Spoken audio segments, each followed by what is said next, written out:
WDON1204.com. Community focused, globally connected. Find us online at Coleman Global. WDON is proud to present our latest podcast, The Colors of Sound. Our mission is to create a safe space for community members from around the world to share their personal stories. Listen on all streaming platforms or on our podcast station, WDON1204.com. The Colors of Sound podcast. Discover how much we have in common. Welcome, ladies and gentlemen, to another episode of the Colors of Sound podcast. I'm Timothy Stone Dancer Coleman. I have the honor of introducing you to Joanne Coleman. She is my auntie. She is more than just my auntie. She is a published author. She is a mom. She is a mentor. She is an educator. She is a community activist. And she is here with us today to talk with us about life, love, and all things art. Auntie, welcome to the show. Thank you, Tim. It's a pleasure to be here. I love you. I'm so glad you invited me. Thank you. I love you as well. And so, this is going to be a wonderful conversation where we're going to introduce folks a little bit to your past and where you're from and how you grew up. We're going to then talk to folks a little bit about what's happening for you right now in your life. And then, because I believe in teachable moments, I believe that sometimes people need to know about vision and what we plan or hope or have faith for that is coming in the future for our life. And, so I want to jump right in and say, where were you born? Where are you from originally? I'm from Philadelphia originally. Yep. Lived there for, pretty much until I was about 30 years old. Yeah. Okay. Now, it just so happens Philly is one of my most favorite places to visit. I didn't know until we started talking about you being on the show. I didn't know that you were from Philly. And I used to go to Philadelphia for probably about like a 5 or 6 year span. I was there twice a year. And at one point, when I very first went there, I was performing, and I just felt like, sometimes cities have these cliches, like, Philadelphia is the city of brotherly love, right? Mhm. And, sometimes you go to a place and it's not what the tagline is, but I Mhm. really felt comfortable there, right? Like I really felt like it was clean. It was like a real comfortable, like kind of environment. How did growing up in Philadelphia impact how you saw the world? Well, I think growing up in the city is so much different than growing up in the suburbs. My experience in the city was, we were kids playing on the sidewalk, Right. hopscotch and, throwing balls in the air and doing all the sorts of things, riding our bikes. Just, we were outside all the time. And Right. it was just a great childhood. It was a great childhood. I have an older brother and a younger sister, and we did things together, and we had amazing parents, just amazing parents who were exemplars for us Mhm. in a very, very good way. So, yeah. So, I enjoyed it. Well, while I was growing up, it was fun. It was fun. That's cool. And so with your, let's talk about your parents for a moment. Were Sure. they both from that area? Like what was a little bit about their background and, also include what was your or what is your faith? Okay. So my parents excuse me, they've passed, but they were staunch, very strict Catholic, Italian Catholic family.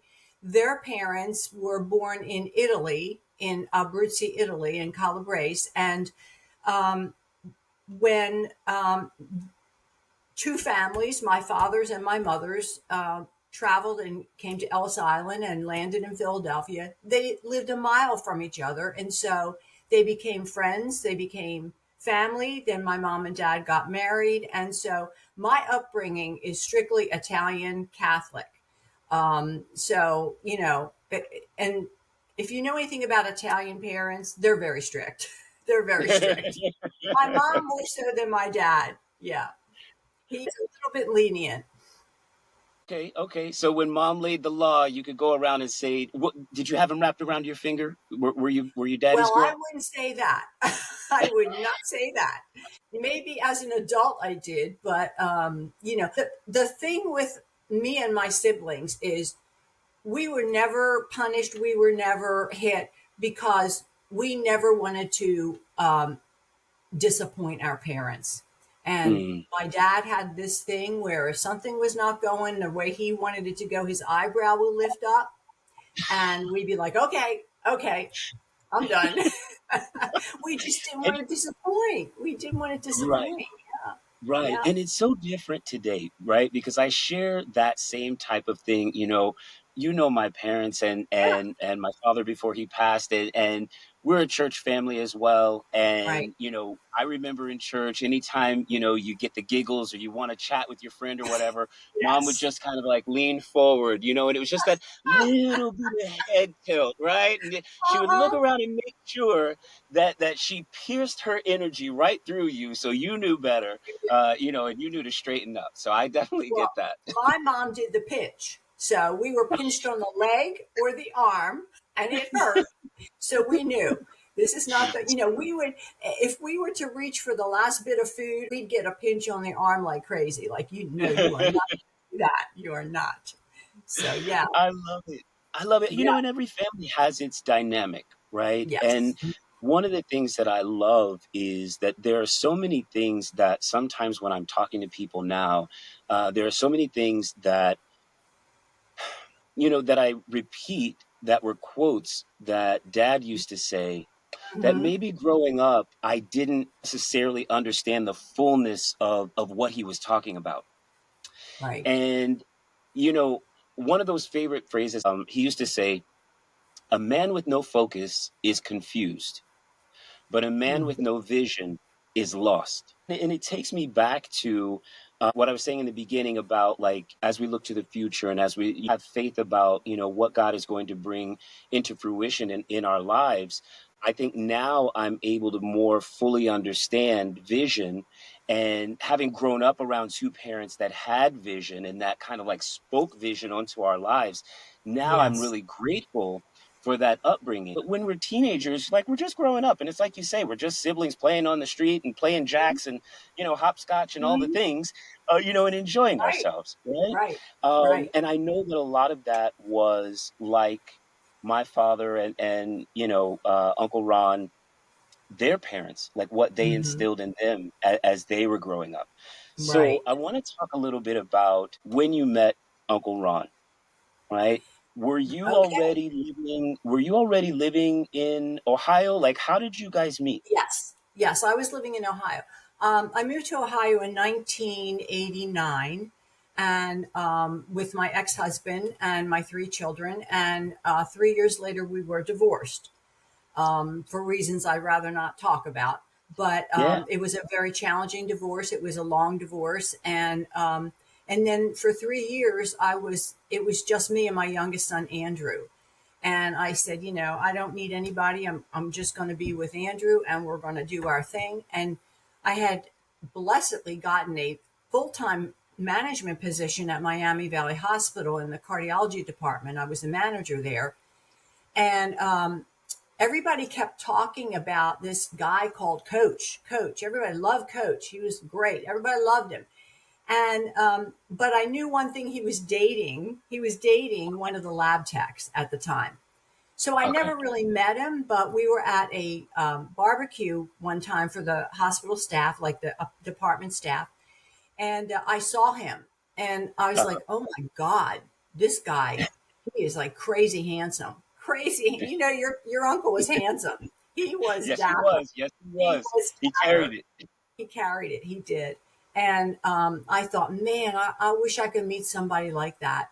Well, we wound up going to another house party and he was there and he started circling around me, and he was with the girl that he was dating or supposedly dating.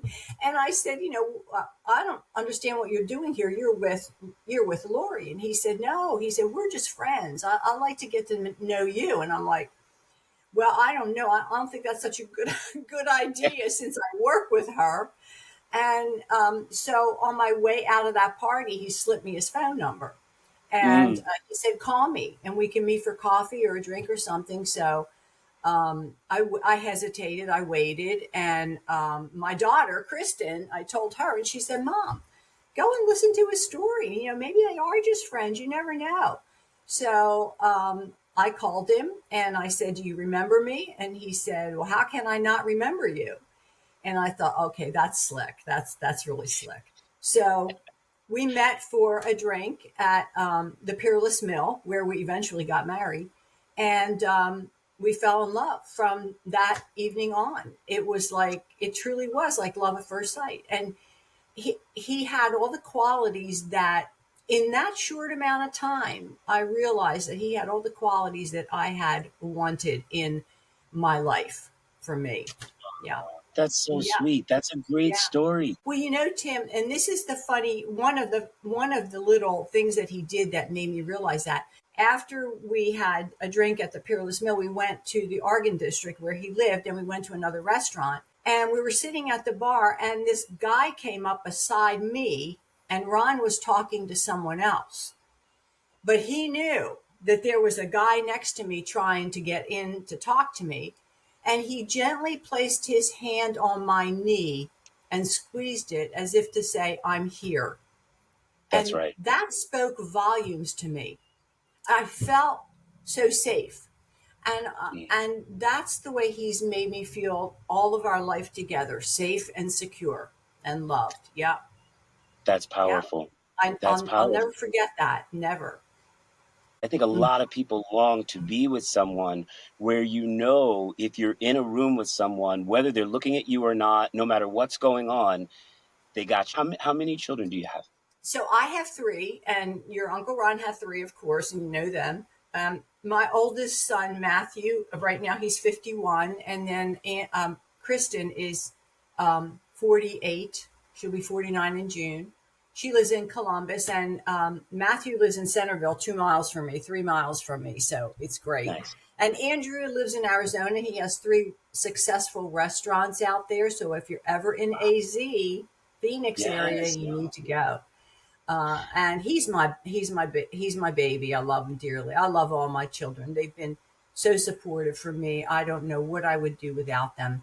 And then of course Uncle Ron had Susan, Kyle, and Kurt, and they're Right. amazing kids. And when we got married, it became a blended family with challenges. Of course, it always is when there's an ex involved, and but we managed to get past those in a very unified way, Hmm. because our ultimate goal was to have this family who would be Christ oriented, Christ centered, and love each other.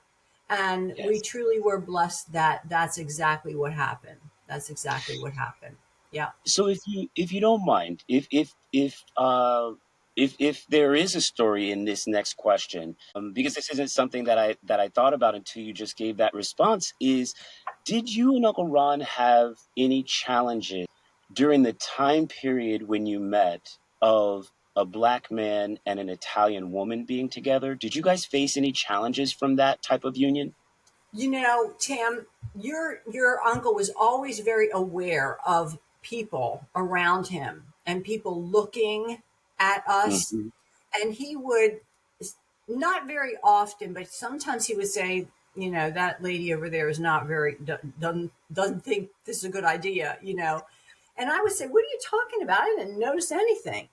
So for the most part, it was not difficult for us. It wasn't. My family was so open and loving. They adored him from the moment they met him, just adored him. And he adored them. And my siblings fell in love with him. My friends fell in love with him. And there was everything to love and nothing to gripe about. Right. So I feel very blessed and fortunate that we did not have that. Every once in a while, people would stare, but Right. I think we made a beautiful couple, and that was how we felt about ourselves. You feel like when you were raising your children, did you have some of the same types of rules, or did you raise them with the same kind of values that you feel like you were raised with? Yeah, on the funny side of it, I do remember saying to my kids, well, you'll know when you're a parent, that kind of thing, because I always heard that from my mom. Well, you'll find out what it's like when you're a parent. But oddly enough, my children give me so much credit for allowing them to be independent of me. I always taught them to take care of themselves, and I always gave them a, a, a wide range of choices within a structure, and Mm. they always acknowledged that being so good for them because they were able to make choices within the boundaries that I gave them. And I think it's important for kids to make choices, but they have to be within boundaries. And that's where they learn best. That's a huge teachable moment in that, ensuring that the boundaries are clear, all of those things make you more well-rounded. I look at my kids' success and, I don't want to take credit for it, but what I take credit for is that they were able to go and be successful because of how I raised them. So I think that that's an important aspect. Oh, thank I do think parents should take more credit when all of the labor and the silent tears and the silent prayers and you. the nudging and the small seeds that you try Mhm. and plant, in your children's lives, when Yes. all those things kind of do work out, I do believe you should take more credit for it, because nobody, I say this to folks all the time, when to young people, when I'm doing workshops, and they talk about, the people they idolize, and they're talking about so and so just won a Grammy, and so is this famous Yeah. actress. And so, Yeah. and I said, but nobody gets to the microphone by themselves. Right. Right. There are mentors, Yeah. managers, Teachers. teachers, Hmm. community members. Like, Yes. nobody gets to that level of quote unquote success alone. And so I think we have to pay more homage to those who played that powerful of a role, especially our parents, Hmm. in our lives. Yes. Yes. Welcome to The Gladly, a contemporary neighborhood eatery nestled in the heart of Central Phoenix. Here, local chef Bernie Cantat crafts flavorful new American cuisine blended with innovation and tradition. At The Gladly, every dish is a celebration of taste, paired with the extensive beverage program boasting over 350 whiskeys. Join us and savor the magic of The Gladly, where every meal is an experience and every visit a memory. Share your story on the Colors of Sound podcast. Our mission is to create a safe space for community members from around the world to share their unique stories. Do you have an interesting story to share? Or perhaps a journey of triumph from a challenge that you faced? Do you want the world to know about your talent? Visit our website and complete our guest intake form at WDON1204.com. The Colors of Sound podcast. Discover how much we have in common. Welcome back, everybody. It's Timothy Stone Dancer Coleman here with the Colors of Sound podcast. This is our interview with my auntie, Miss Joanne Coleman, published author, mom, community activist, educator, and so much more. I want to take a moment, Aunt Joanne, and talk to you a little bit about your book. So for anyone that doesn't know, let's give them just a general overview before we go into a lot of detail. Let's give them a general overview of what happened to cause you to write this book. Okay, sure. So in May of 2014, I was diagnosed with lung cancer. And I was a non-smoker, so nobody expected to find lung cancer on me. But they found it inadvertently through a CAT scan on my abdomen because I was having some abdominal problems. And so they called and said, there's everything's good with your abdomen, but there's a spot on the back of your right lung. And I'm like, okay. And the nurse said, well, were you sick? Did you have a virus? Did you have pneumonia? And I said, no. And so the radiologist never said this is suspicious, nothing. They just kept suggesting another scan and another scan. So the scans actually started in March. And then in May, they finally, my family doctor said, look, we're not going to play around with this. You know, it's probably rare that you have lung cancer, but we're not going to play around with it. He set me up with a pulmonologist. I had a biopsy, and I was, and I say in my book, I was in the worst possible place to hear the worst possible news. I was at Walmart shopping, food shopping, because I had to get out of the house because I was waiting for that phone call. And Right. he called me right in the middle of the freezer section, and he said, I'm really sorry to say this on the phone, but it's cancer. And it's the non smoking type of cancer that women your age kind of are starting to get.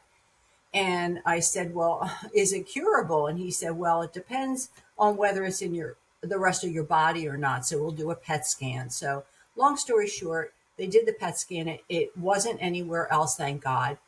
And they set me up for surgery. So I had a 6-hour robotic surgery to remove this bottom part of my right lung.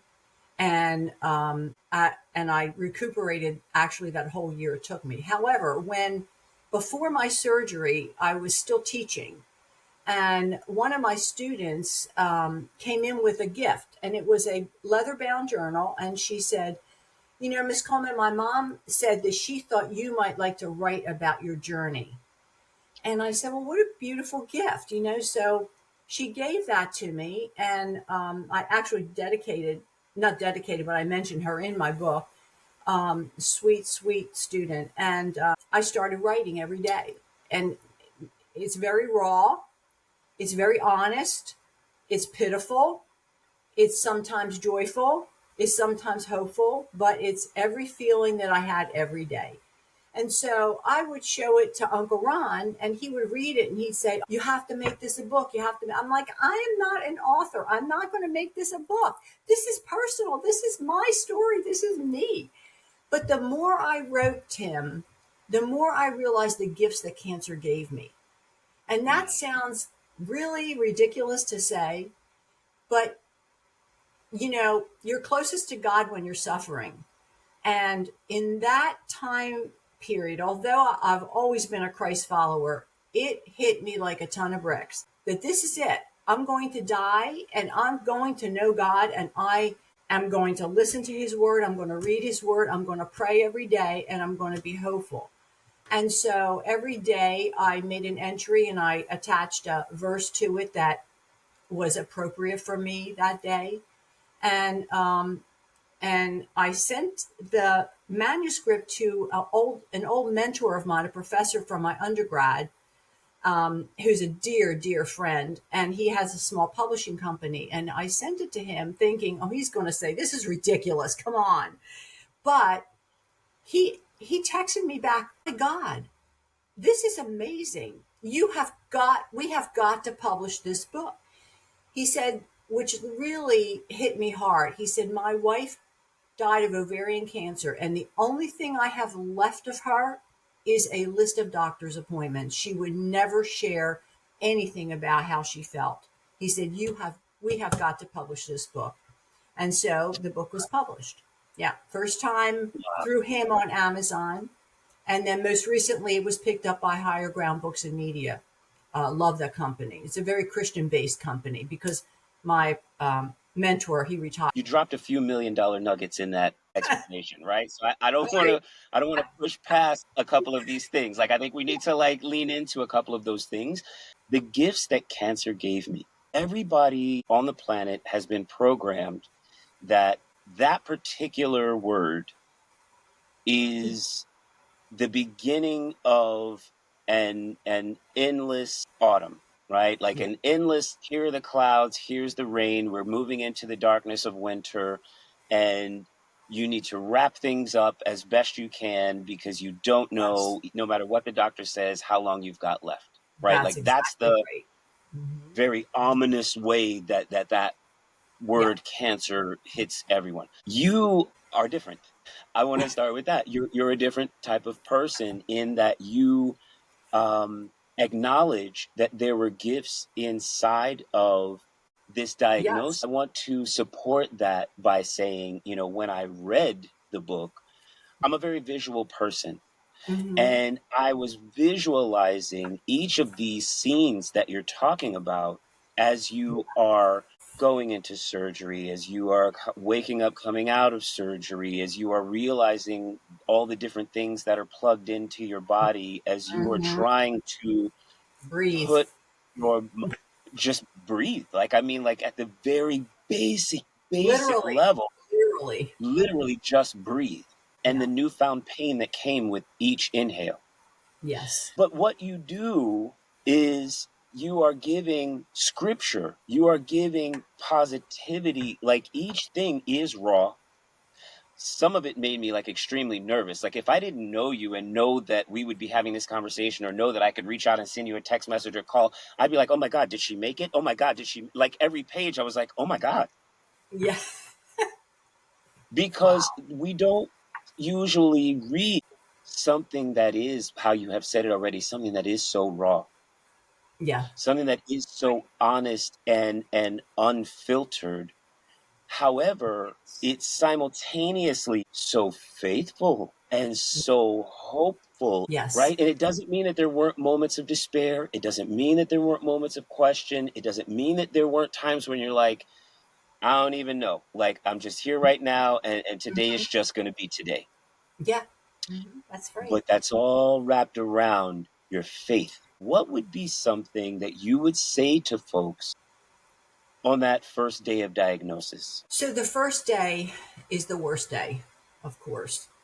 Um, I remember coming home from that store and just getting out of the car and dropping to my knees in my garage. And Uncle Ron came out to meet me, and he and I cried. And I said, I've got cancer. I've got cancer. And he took me into the house and he sat me down, and I cried and cried and cried. I said, I'm going to die. We've got to tell the kids I'm going to die. And he let me cry for a little bit, and he said, okay, that's it. That's it. You are blessed because you have people around you. You have me, you have your family. I know people who have nobody and have cancer. Nobody. So let's move on with getting you, you know, getting your surgery, doing what you need to do to heal. And Hmm. from that moment on, although I still had bad days, as evident in the book that I journaled every day, but from that moment on, I realized the selfishness of me thinking that, I have all these people around me that love me and are going to give me support and are going to take care of me and are going to be with me. And most of all, I had Uncle Ron. And he literally dressed my wounds, gave me a shower. He did everything for me, everything. He would not let me miss a nap. He was just perpetually looking after me. So I realized that that's a gift. That's a gift I didn't realize I had. That's one of the gifts. The other gift is it brought me closer to Christ, even more so. And that's certainly a gift that, allow me to approach the throne of grace, like I say in the book, with confidence and with hope that I was going to be okay. Yeah. So one of the other points I wanted to make about the book is that it's not just like, this is a book that's also good for people who are related to someone who has a cancer Yeah. diagnosis. Yes. Yes. What do you Absolutely. feel about Yes. that? How do you feel about that? Um, you know, um, I think that when Uncle Ron read it, when it was finally published and he read it through, I think he realized the value that I had in him in my life Mm, at that point. And I think that family needs to realize that they are valuable to that person, and right. that that person is going to rely on you to mentally help them, emotionally help them, physically help them, and spiritually help them. Um, it's you're right. The book is very, very raw, and it might even be uncomfortable for some people to read. Hmm. I know I've had friends that have had cancer, and they said they couldn't get through it. You know, not anything against my writing, but they couldn't get through it, and I understand that because it's very, very raw. Yes. Well, because you know what, and I guarantee you it's not because of your writing. I don't have cancer. I, none of those things. And even for me at one point, I put the book down for a second Mhm. because I said, wow, like with all of the things that are happening in the world, with all of the things that are always trying to steal our focus, with all of the things that we think are important, and we're trying to get the next thing and the next thing and the next thing, we've got a tremendous amount of our fellow global citizens who are going through things that Mhm. are forcing them to think minute by minute, day Yes. by day.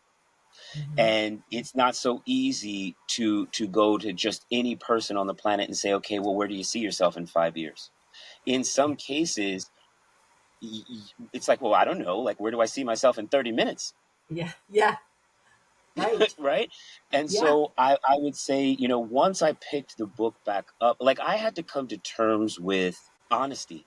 I feel like there are other stories that we've seen on television, like everything rushes the actual experience. Usually in a movie, think about it. The last time, like, name any movie that you've seen somebody and they've been diagnosed with cancer, and it's always the same thing. The family shows up, everybody's crying, there's a lot of sadness, everybody's trying to rally around so and so, and then the next scene they're at the funeral, Yes. right? Like Right. we're not even trained Right. to think that there's something on the other side, That there's a hope. Exactly. Yes. that And I there's a think, hope. yes, that there's a hope. I think that one of the greatest gifts it gave me was a laser sharp focus, on who I was, what was happening to me, and my surroundings and my family. Because we go through life sometimes and you're like, oh yeah, yeah, that's my cousin, that's my nephew, that's my father, that's my husband. But we don't really have a sharp focus on that person and what that person means to us. And I think that that's one of the greatest gifts it gave me, an That appreciation is for so that. powerful. All right, well, we're going to take a quick break. And when we come back, we're going to talk about some other really good stuff. I'm not even going to let folks know what it's going to be. I want them to hang with bated breath until we come right back. Folks, thank you so much Okay. for listening today. We'll be right back with more with Joanne Coleman right after this. Check your pulse and turn off your phone. Get ready to be entertained. The Bronx Education is back, and we've got more youth voices, educational partnerships, exciting global discoveries with Alexi Gingertopoulos, dollar store science experiments with Dr. Whitey Black, and tons of ways for you to engage with us as we bring laughter and knowledge right to your doorstep. Me and the crew welcome you to Season 3 of The Bronx Education. The new season of The Bronx Education is here. Every Monday at 4:30 p.m. on Channel 67 Optimum, 2133 Fios. Welcome back, everybody. It's Timothy Stone Dancer Coleman. We're here with the Colors of Sound. We are talking to my auntie, Joanne Coleman. We just had an amazing segment about her book, One Day in May, and her cancer diagnosis and the path that she was on with really her faith walk and her coming out on the other side of that diagnosis. We appreciate that you were so honest and willing to share, how supportive Uncle Ron was for you during that period of time. But now I want to shift gears just a little bit, right? Because life is happening simultaneously, right? There's always something going on, and Yes. you accomplish one thing, or you get over one thing, or you move past one thing, and then here's something else to greet you, at the next doorbell ring. Yeah. So talk to me a little bit about Uncle Ron and his diagnosis, um, and kind of how the things that were happening to his health, how that all played into not only the span of time that was really honestly still during like the edge of your recovery time, right? When that first Yes. kind of Most settled of in. it. So what was going on? What happened like soon after that? So, well, back in 2006, he was diagnosed with breast cancer. And he went on a mission to spread awareness for men's breast cancer. And then he had a mastectomy, and he had 4 rounds of chemo, which he tolerated very, very well. And I felt like he didn't even need my help with anything because there was nothing I could do for him. He was totally independent. So he recovered from that. And then after my lung cancer, well, let me go back to 1998 because he was diagnosed with cardiomyopathy, which is 33% deadly, 33% paralyzing, and 33% maybe you're going to recover. He was the 33% that recovered. So he got over that, and then he had the cancer. And so now, after my diagnosis, he had DVTs, blood clots in his legs. He had knee surgery. He was diagnosed in March of 2021 with Addison's disease, which is a hormonal and metabolic disease that messes you up. And so you have to be on prednisone every day. And then he had a thyroid problem, and he had to have thyroid surgery. And then he got breast cancer again on the other side. So so he had a biopsy, he had a lumpectomy, he had 3 or 4 surgeries the summer before he passed. And so the last one was a right side mastectomy. They took off his breast, and he was fine. As always, he comes out on the other side of everything like a Superman. And so he went back to school after Labor Day, and on September 6th, he came home from school. He said, "I'm really, really tired." And I said, "Well, I understand that. You're tired every day. Go take your nap." It's first day with kids. And he said, "No, it's different. It's my head is tired. It's a tired head." And I said, "Well, just go take your nap, and I'm going to exercise class when I come back. We'll see what's going on." So usually when I come back from my exercise class every afternoon, he's sitting up in the sofa and watching TV and waiting for me to come home to ask me how my workout was. So I came home that day, and he was not on the sofa. And I thought, that's really weird. He must really be tired. Those kids must really have done something to him. So I went back to the bedroom, and he was kind of semi-sleeping, and he started to mumble a little. I thought, well, I'll just let him sleep a little bit longer. He deserves it. And I went and took a shower, and I came out, and he was mouthing something to me. And I thought, what? And I started to get annoyed. I go, "What are you saying? What's wrong with you?" And he was trying to say, "How was your workout?" But he couldn't get it out. And I realized at that moment, okay, something is wrong. Drop the towel, get on the phone. I did all the signs for a stroke, and they were all positive. Called 911, even while he was motioning to me, no squad, as is just like him. That would be just like him, yes. The squad came. They assessed him as an active stroke, took him to Miami Valley South. I called my son Matt right away, and he and Leslie and my grandson met me at the hospital, and they said, "Well, we found a blood clot in his right carotid artery. It's huge, and we're going to care flight him to downtown." And I thought, okay, I worked in a hospital long enough to know that care flight is not a good word to use when it's your family. So we all hightailed it downtown to Miami Valley Hospital, Maine, and he was in surgery for about a good 2.5, 3 hours. They did an intricate surgery, which probably, based on what my doctor says, should have killed him. So the stroke was a massive stroke. He had the stroke. It was a massive stroke. And then he spent some time in neuro ICU. He spent a few days in the step-down unit. Then they sent him to the rehab center. But his whole left side was paralyzed. He couldn't use it. He couldn't raise his arm. He couldn't do anything. And he had a very flat affect. So it was very, very sad and very heavy. And he was good for a little bit, and he did some therapy, but he just couldn't do it. He just couldn't do it. And the conundrum is, when you have brain damage, if you sleep, your brain is healing. But if you sleep, you're not doing physical therapy, so you're not healing.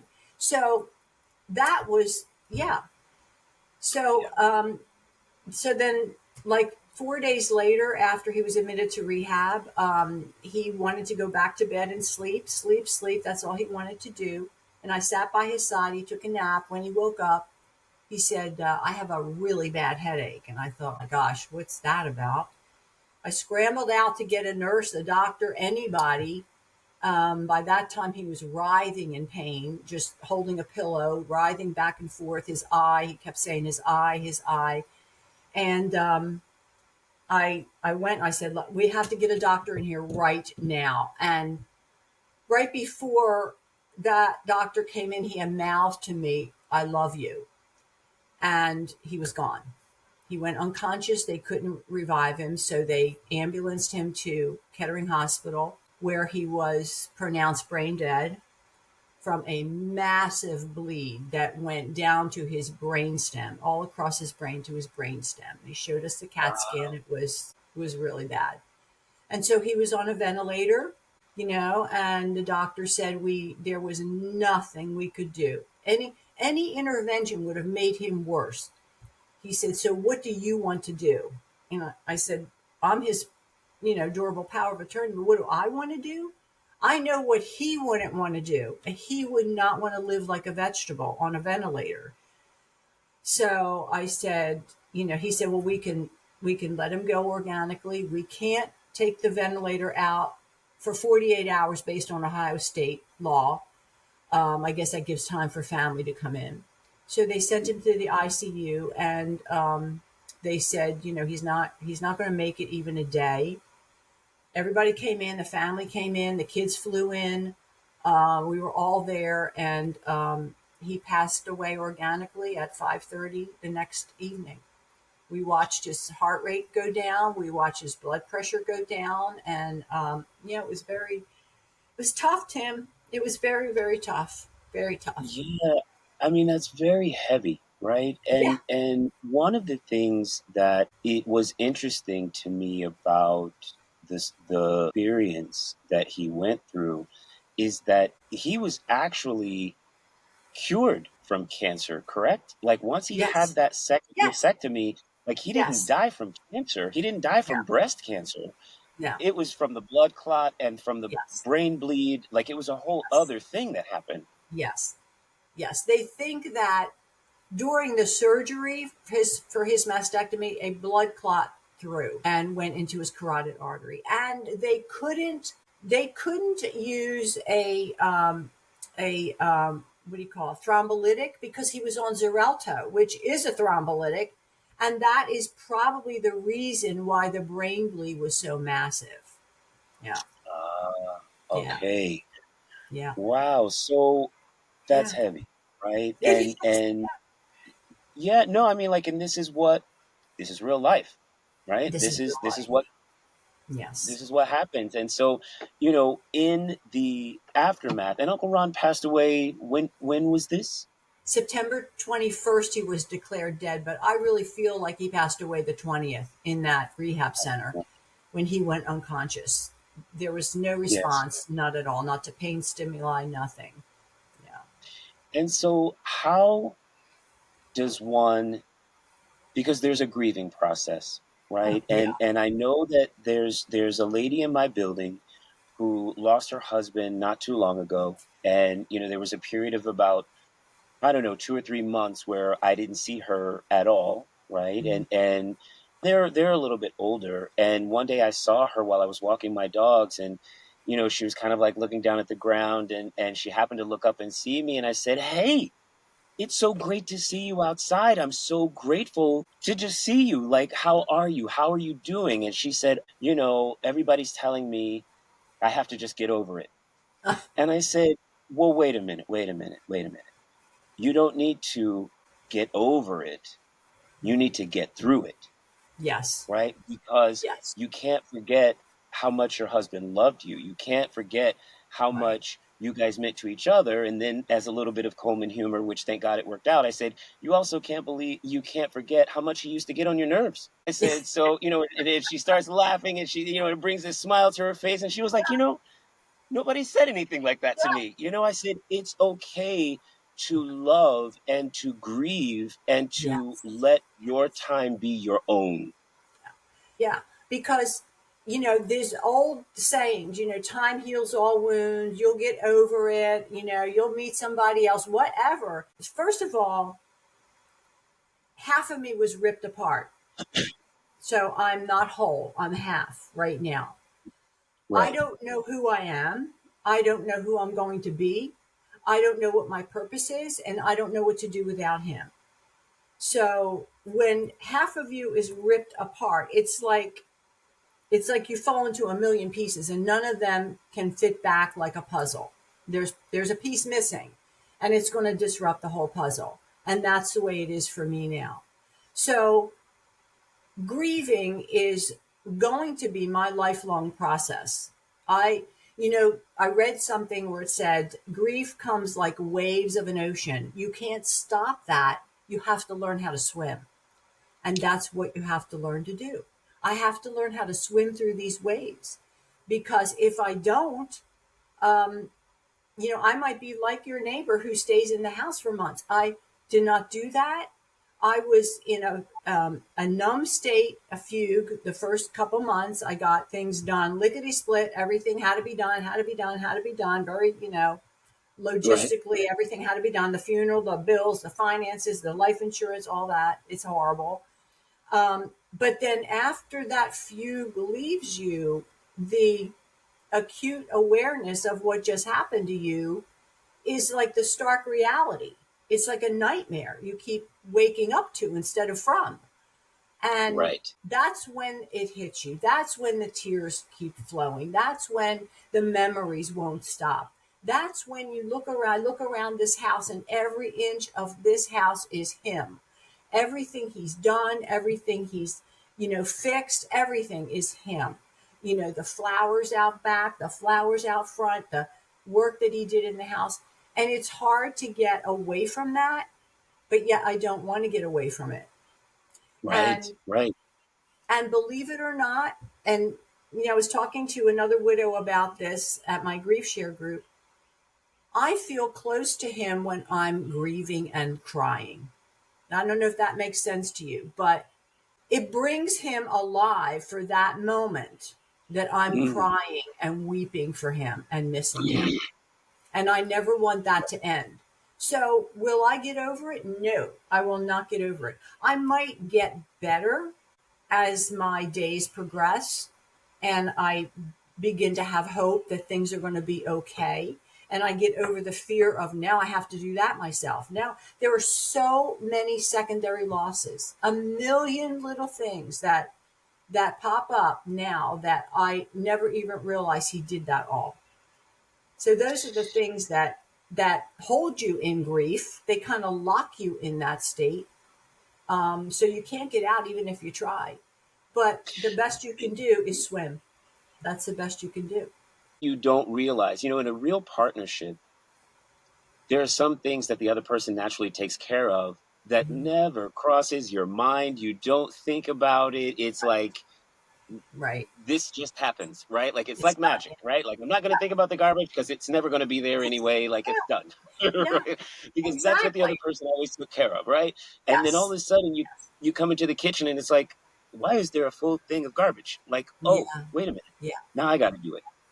Yes. And I know that Yeah. that's reducing what you're saying to like something really, really small, but I But it isn't. understand, right? But I understand what you're saying in that, you stumble upon new discoveries every day of the Yes. things that were just happening around you and you weren't even taking them for granted. This is different, right? There are Yes. some things Right. that people just Right. take for granted. These Yes. are things that are just a function of a couple of a life, Yes. right? This is Right. just life function. And now all of a sudden it's like, okay, wait a minute, shoot, I better go do this. Like, wait a minute, I got to build this into my day now. And what I Yes. appreciate is that you haven't stopped. You're still going, you're still Yeah. pushing, you're still moving forward, and you're not seeking to get over anything. You're Mm-mm. seeking to go through it.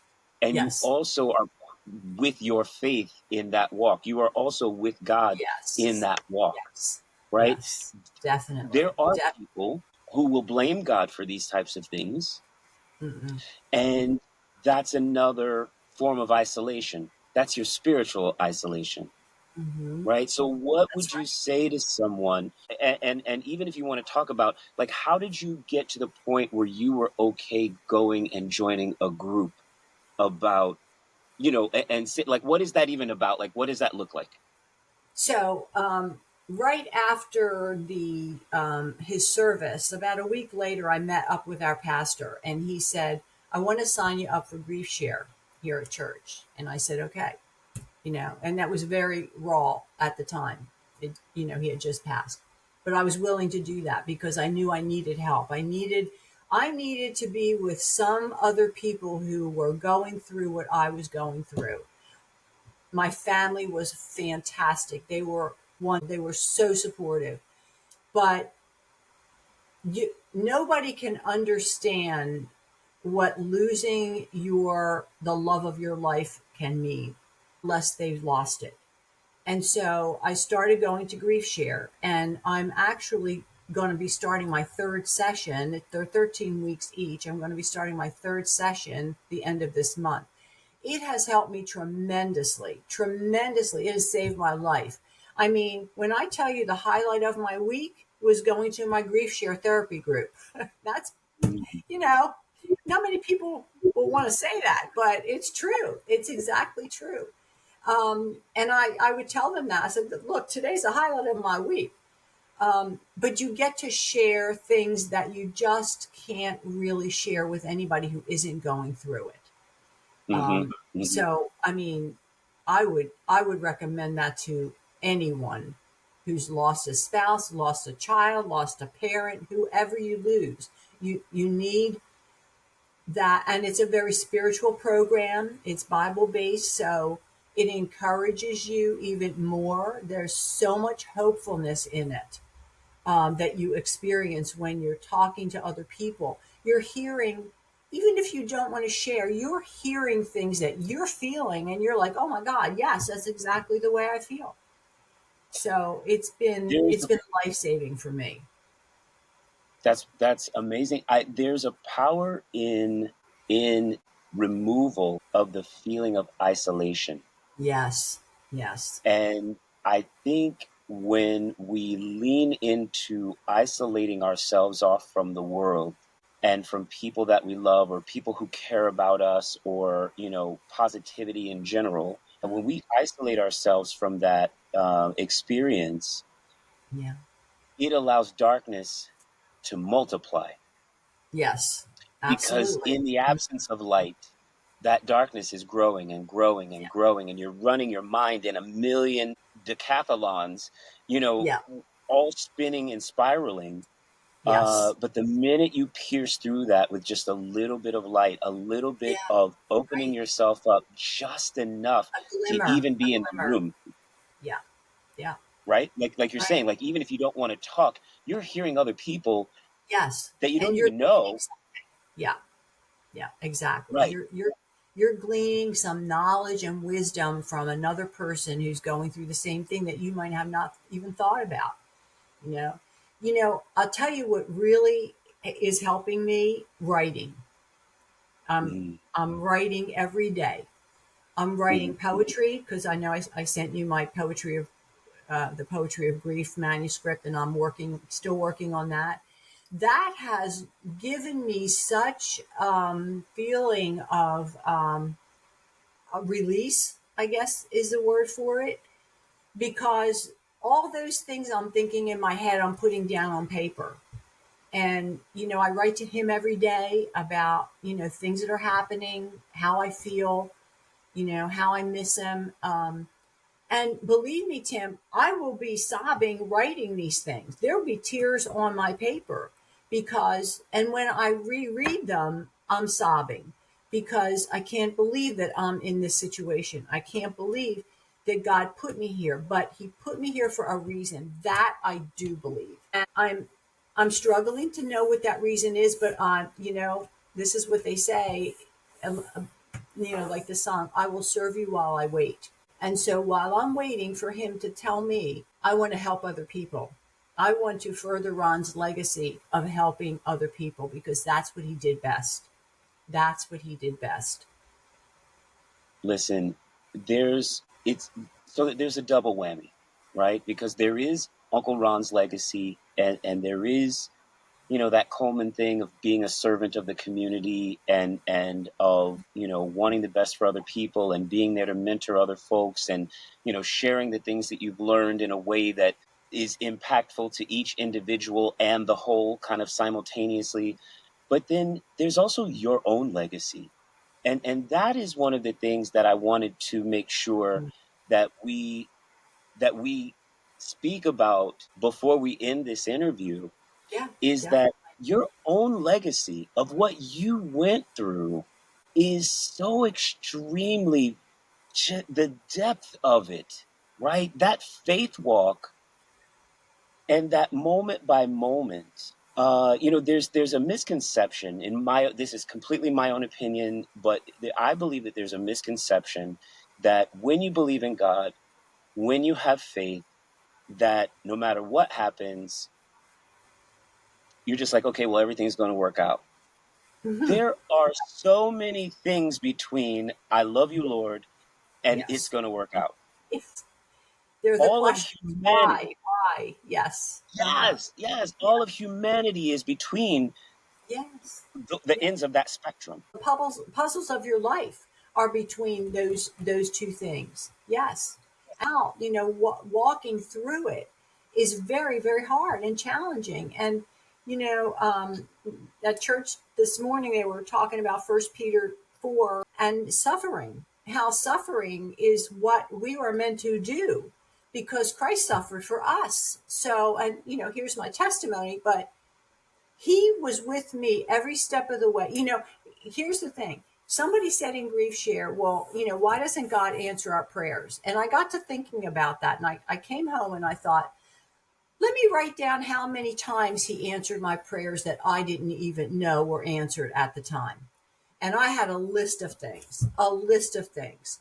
So, some people get angry at God. I've never been angry at God.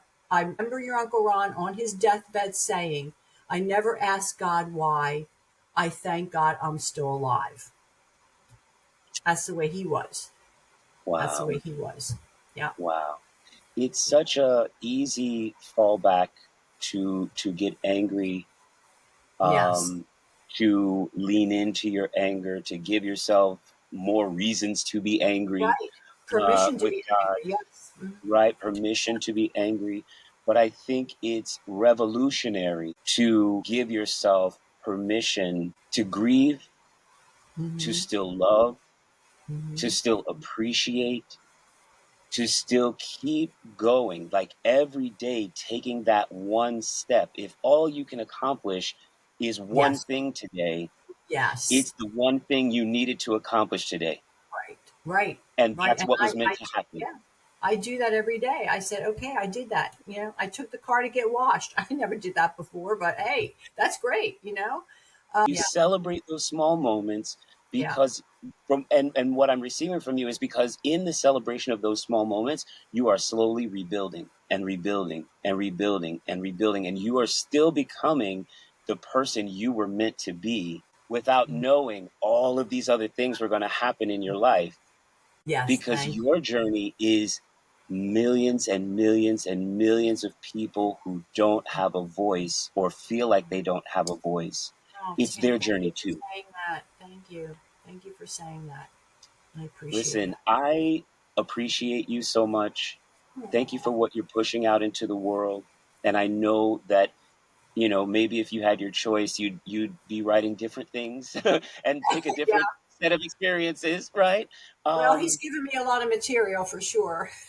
Amen. You know, they say that when your loved one dies, you embellish their characteristics. Like, oh, yeah, he Mm. wasn't really like that. But I could tell you honestly, and I'm sure he was just like that. What I hope people latch onto, what I hope that they hold on to, are all of the yummy nuggets that you are sharing, that are seeds that, if people will just give a little bit of sunshine to the seed, they're going to grow and they're going to manifest, and Yeah. they're going to create. a pathway for people to get out of wherever they are. Hmm. Yes, I hope so. Thank you. And thank you so much for being here with us on this episode. Thank you. God bless you, Tim.